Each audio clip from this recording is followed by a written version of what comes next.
شاهي کانال یوازې د لغمان د خلکو لپاره نه د ټول مشرقي لپاره بلکې ټول افغانستان لپاره د اقتصاد یوه ښه سرچینه ده که الله وکړي چې دا په خیر باندې سر ته ورسېږي مسؤلین څومره چې کوښښ کوي په دې کې اضافه کوښښ هم وکړي او دا په خیر او عافیت باندې هغه اخر ته ورسېږي انشاءالله به دا به زموږ تاسې ټولو کامیابي وي او خیر به وي او دا د ولس حق ده باید ورته ورسېږي انشاءالله مسؤلین تاسې اطمینان درکړي چې کوښښ کېږي چې دا کار تر اخره پورې په ښه طریقه باندې البته وخت به واخلي خو چې هغه سر ته ورسېږي نو نن موږ او تاسې الحمدلله د دې شروع شاهدان یو او د مسؤلینو په دې کې یقینا ډېر کوښښ و ډېرې هلې ځلې وې چې دې اندازې ته خبر راورسېده چې هغه شروع وشي یقینا دا ثابته خبر ده چې یو مسؤول یو وزیر صاحب د کابل نه حرکت کوي په موټرو کې و دا لوی سفر کوي و دلته راځي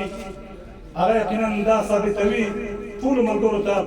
چې د سره یو احساس شته درد شته